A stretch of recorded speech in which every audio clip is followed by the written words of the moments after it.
नमस्कार, आप देख रहे हैं सिटी पोस्ट लाइव। मैं हूं सृष्टि राज। शिक्षा मंत्री सुनील कुमार ने एक प्रेस कॉन्फ्रेंस में कहा कि शिक्षकों का ट्रांसफर किया गया है। यह बहुत मामूली बात नहीं है, लेकिन जिन लोगों को भी दिक्कत है वह इस शिक्षा कोष पर जाकर अपनी शिकायत दर्ज कर सकते हैं और जिला में डीएम के अध्यक्षता में टीम बनी हुई है, वहां भी जाकर अपनी शिकायत दर्ज करा सकते हैं। उन्होंने कहा कि डोमिसाइल नीति पर जो आज हंगामा हो रहा है, 80% से ज्यादा बिहार के लोग नौकरी कर रहे हैं।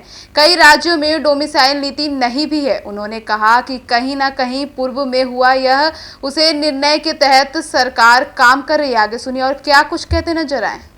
हजारों छात्र हैं वो आंदोलन कर रहे हैं डोमिसाइल नीति। नहीं, देखिए ऐसा है कि लाखों 80% से कम नहीं बिहार के लोग जो हैं इसमें क्वालिफाई किए हैं, जो 2.5 लाख हैं जो नए बीपीएससी के थ्रू हैं, और 2.5 लाख जो से ऊपर जो गवर्नमेंट सर्वेंट बनाए गए हैं तो सभी बिहार के हैं।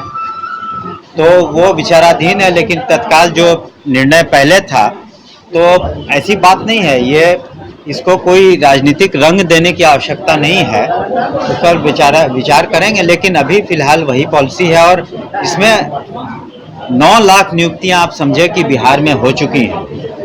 शायद ही कोई राज्य होगा जिसमें 9 लाख सीधी नियुक्तियां हुई सरकारी सेवा में। साथ ही साथ अन्य विभागों में अभी शिक्षा विभाग में भी नियुक्तियां शेष हैं, पुलिस विभाग में भी नियुक्तियां शेष हैं, हेल्थ विभाग में नियुक्तियां शेष हैं, कई और विभाग है जहां नियुक्तियां शेष हैं। तो जितनी नियुक्ति बिहार सरकार माननीय मुख्यमंत्री के निर्देश पर बिहार सरकार ने की है, आप एक तुलनात्मक आंकड़ा भी पता कर लें कि अन्य राज्यों में किस तरह इतने लोगों को वहाँ के जो बासिंदे हैं वो पाए हैं, तो उसमें हम लोगों ने कमी नहीं की है। अगर जो अदर राज्य वहाँ डोमिसाइल नीति लागू बिहार में नहीं, बिहार में सोच समझ के जो निर्णय लिए गए थे पूर्व में,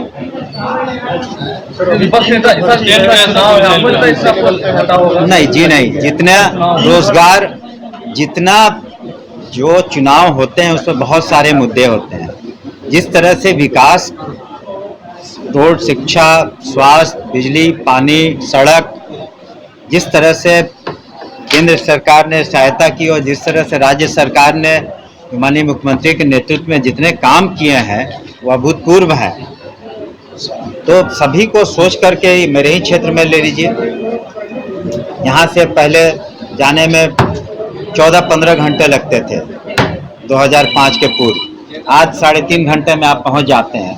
तो जो जनप्रतिनिधि हैं, जो पंचायती राज व्यवस्था से जितनी महिलाएं आई, सशक्तिकरण हुआ महिलाओं का 50% से ज़्यादा।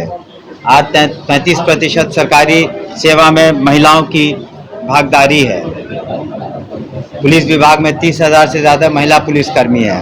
हाल ही में 1 करोड़ 9 लाख के करीब जो पेंशनधारी हैं, जो 60 वर्ष से ज़्यादा हैं या विधवाएं हैं या फिर दिव्यांग हैं, उनका जो मानदेय है 400 रुपया से 1100 रुपया किया गया।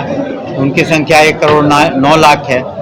तो सभी को, समाज के हर वर्ग को राहत दी गई है। आप शिक्षा विभाग ले लें, जितना हम लोग साइकिल योजना, पोशाक योजना, जो मुख्यमंत्री जो प्रोत्साहन योजना, मैट्रिकुलेशन, ग्रेजुएशन, इंटर करने पर देते हैं, तो वो 20 करोड़ से ज़्यादा की राशि है।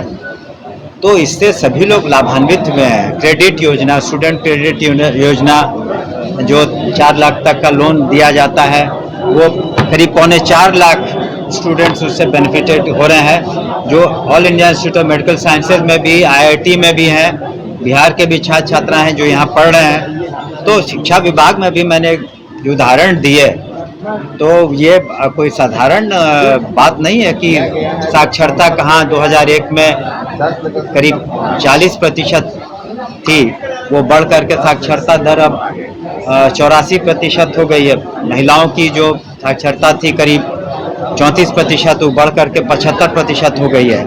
तो हर क्षेत्र में विकास हुआ है। तो निश्चित रूप से मतदाता और हमारे पूरा यकीन है कि माननीय मुख्यमंत्री के नेतृत्व में जो एनडीए की सरकार है उसकी प्रचंड बहुमत से वापसी होगी। मंत्री जी, आप बात कर रहे हैं विकास की।